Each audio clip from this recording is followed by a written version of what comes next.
মুর্শিদাবাদ কি জঙ্গি কার্যকলাপে সেফ করিডোর?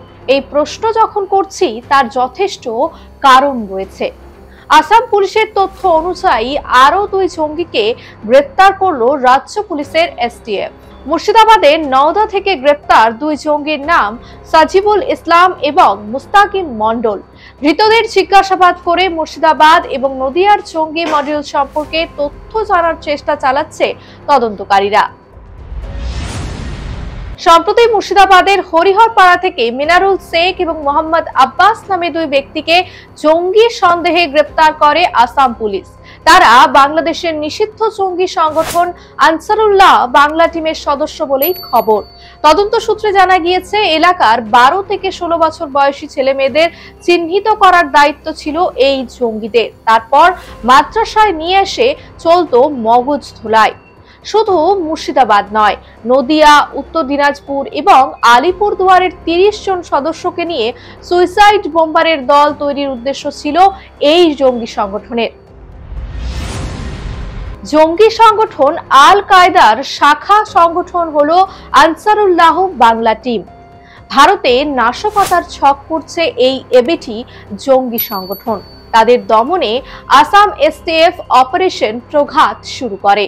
এই অপারেশনে এখনো অবধি মোট 12 জনকে গ্রেফতার করা হয়েছে, যার মধ্যে বাংলার মুর্শিদাবাদ থেকে গ্রেফতার হয়েছে 4 জন। কেরালা থেকে গ্রেফতার করা হয়েছে জঙ্গি নেতা সাবকে। এবার গ্রেফতার হওয়া সাজিবুল সাবের পিস্তুত ভাই বলেই জানা গিয়েছে। জঙ্গিরা আসলে বঙ্গকে নিজেদের বেস ক্যাম্পে পরিণত করেছে। ব্যাপক হারে অনুপ্রবেশ চলছে এপার বাংলার সীমান্ত দিয়ে।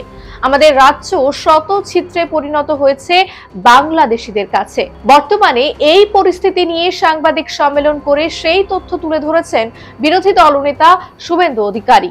আজকে সম্পূর্ণ তথ্য দিয়ে আমি মমতা ব্যানার্জির যে চিৎকার চেঁচামেচি, শত ছিদ্র সীমান্তের জন্য কে দায়ী, কারা পশ্চিমবঙ্গটাকে শেষ করে দিচ্ছে, ভালো থাকা, ভালো পড়া, ভালো শিক্ষা, ভালো চিকিৎসা, এগুলো তো হবেই, তো রাজ্যটা থাকলে তো হবে।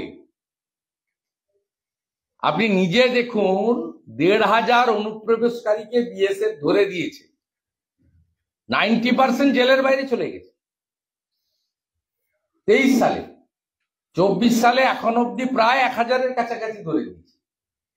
এটা তো পুরো ডিটেলস আছে, আপনাদের একদম ফ্যাক্টস অ্যান্ড ফিগারস দিয়ে আমি বলছি। আমি আপনাদের মিডিয়া পরিচিতির বাইরে এই বাংলাকে, পশ্চিমবঙ্গকে আপনারা ভালোবাসেন, আপনারা ভারতীয়।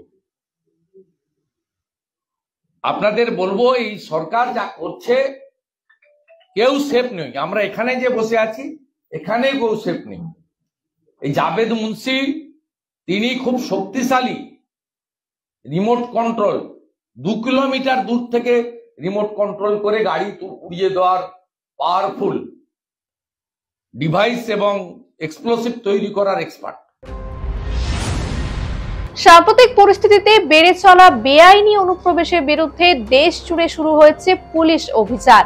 তারপরেই বাংলাদেশ পালানোর চেষ্টা করতে গিয়ে বিএসএফ এর হাতে 3 অনুপ্রবেশকারী, কামাল হোসেন, সাদাত আলী এবং হজরত আলী নামে এই 3 বাংলাদেশের কাছ থেকে জাল আধার কার্ড এবং ভোটার কার্ড উদ্ধার করা হয়েছে।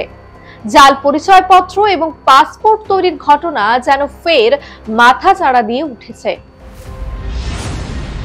এই জাল নথি ব্যবহার করে এখনো বহু বাংলাদেশি ভারতের বিভিন্ন জায়গায় কাজ করে বেড়াচ্ছে।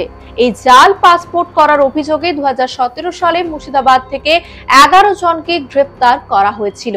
অভিযোগ, এই বাংলার পাসপোর্ট কেন্দ্রকে ঘিরে গজিয়ে উঠেছে দালাল চক্র, যা সাধারণ মানুষের সুরক্ষা ক্ষেত্রে প্রশ্ন তুলে দিচ্ছে।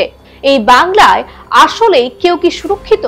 প্রশ্নটা করছেন সাধারণ মানুষ। এই বিষয়ে আপনার কি মতামত? কমেন্ট করে জানান আমাদের।